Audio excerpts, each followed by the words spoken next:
Welcome back. Now, you are about to watch the most expensive demolition derby in history. And if NASA scientists are right, the results could very well save the planet. Oh, wow. Yeah. Oh my goodness. Eight, Yeah. seven, Oh, six, wow. 5, 4, 3, 2, 1. Oh my gosh. Oh, wow. Awaiting visual You confirmation. gotta love that reaction to mission control. Now, NASA intentionally crashed the DART spacecraft into an asteroid on Monday.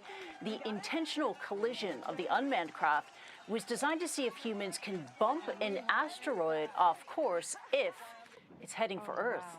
Wow. Joining us live from Canberra, Australia, is Brad Tucker. He is an astrophysicist at the Australian National University. He joins us now. Brad, thank you for joining us. And they did it. NASA successfully slammed a spacecraft into an asteroid. What's your take on the significance of this moment? Look, yeah, super exciting moment. And, I was cheering here. I know friends all around were cheering. And it's momentous for a few reasons. One, actually, the technology involved, it may not be apparent, but we didn't know what this asteroid looked like. We didn't know its shape, the features. And all of it had to be essentially automatically programmed and machine learning to say, can I identify the asteroid? And there was two close asteroids as well. So they had to separate them, and they weren't able to separate the asteroids until just about a half hour before. So all that had to be done. And in fact, we saw the course correction. So all of that showed we can send an object to a target and it kind of can align on the target to hit where we want. Important for landing, or in this case, hitting the asteroid to deflect it. And then the bigger part is, we are actually genuinely testing a way to defend the Earth, just as we practice fire drills and evacuation drills. This is a practicing an emergency drill for Earth as a whole, something that's never been done like this. It's never been done before. And as you point out, they didn't even know what the asteroid looked like.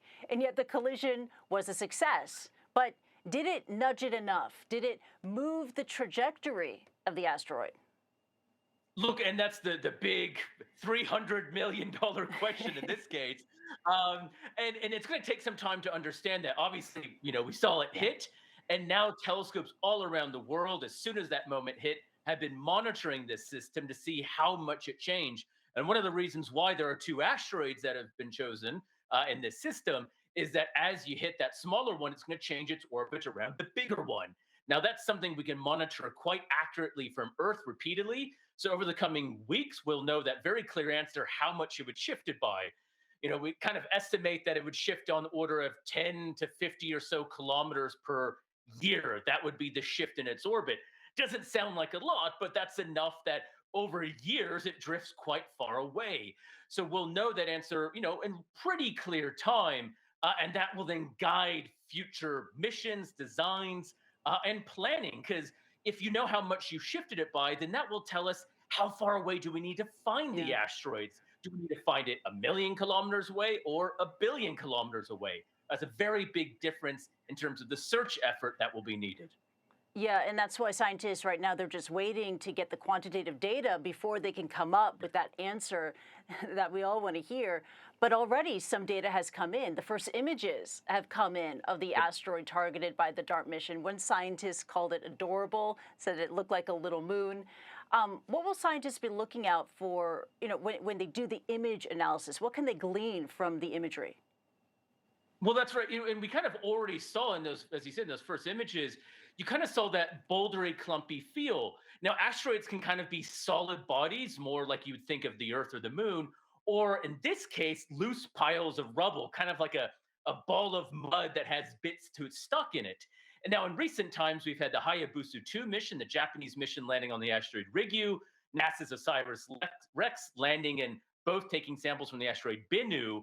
In those cases, we saw a similar thing, more a kind of loose pile of rubble. Now, that tells us a lot about the composition, the history of the asteroid. The Lucia Cube, this was a smaller satellite that kind of hitched a ride and then followed the DART mission, flew right through the debris. So we'll be able to understand the exact composition and ratios and elements.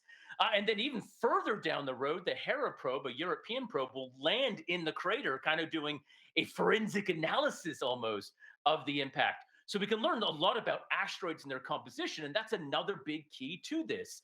It's one thing to hit a ball of sand, it's another to hit a giant chunk of iron. Mm. And that's the range of asteroids in space, and that affects how much you can shift it. Got it, Brad. And also, just to clarify, there are currently no asteroids on a direct impact course with Earth right now, but there are a lot of near-Earth asteroids out there. So how great a threat do they pose, and are we on track to one day defend our planet?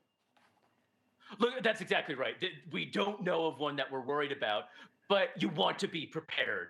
And so there is still a lot more work to go to even searching for them. The DART project was born out of a report that the Obama presidency had with the Office of Science and Technology to say, what can we do to prepare for these events? And so there's a lot more work still to be done. But again, you want to be prepared. If COVID showed us anything, those 1 in 100-year events happen 1 in 100 years. And so though we don't expect an asteroid anytime soon, it may be a couple hundred years, you do want to be prepared if one gets awfully close to the Earth. You want to at least know you have something that's going to work. Yeah, always best to be prepared. It's always fun and enlightening to speak with you. Brad Tucker, thank you so much.